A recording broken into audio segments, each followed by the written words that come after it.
বহুত এটা ভাল খবৰ লৈ আহিছোঁ তোমালোকৰ মাজলৈ। ফাইনেলি বহুতখিনি পদ আহি গ'ল। তোমালোকৰ 1715টা পোষ্ট আহিছিলে আছাম পুলিচৰ ABUB 5 তাৰিখে, আৰু যোৱাকালি তোমালোকৰ 12 ডিচেম্বৰত আহি গ'ল তোমালোকৰ কনিষ্টবলৰ যিখিনি তোমালোকৰ কামাণ্ডো হওক, তোমালোকৰ APR হওক, তোমালোকৰ 4th গ্ৰেডৰ চাফাই কৰ্মচাৰী হওক, তোমালোকৰ কনিষ্টবলৰ তোমালোকৰ ড্ৰাইভিং পুলিচৰ হওক বা ফৰেষ্টৰ ড্ৰাইভিঙো বহুতখিনি পদ আহিলে।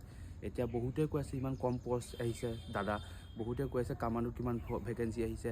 সম্পূৰ্ণ ভিডিঅ' চাবলৈ যদি লাগে তোমালোকে মোৰ ইউটিউব চেনেলত চাবা, কিমান পোষ্ট আহিছে, ক'ত কিমান কেইটা এজ কিমান লাগে, সকলোখিনি জানিবৰ কাৰণে মোৰ ইউটিউব চেনেলত চাবা।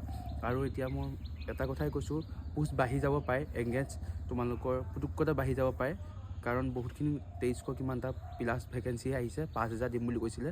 আৰু যিমান পাৰা ভিডিঅ'টো শ্বেয়াৰ কৰা, আৰু যিমান পাৰা প্ৰেক্টিচ আৰম্ভ কৰি দিয়া। অতি সোনকালে ইণ্টাৰভিউ হৈ যাব, আৰু যিহেতু কাট অফ হাই যায় আজিকালি, গম পাইছাই, সেইটো কাৰণে তোমালোকৰ ভিডিঅ'টো বনাই দিছোঁ। বহুতে যেতিয়া কমেণ্ট কৰিছে ইমান কম পোষ্ট আহিছে, পোষ্ট বাঢ়ি যাব পাৰে ঘপকতে। এটা 3টা হওক, 2টা হওক, 5টা হওক, সেইটো বুলি নহয়। প্ৰেক্টিচ আৰম্ভ কৰি দিয়া। আজিলৈ ইমান আছিলে। জয় আহোম।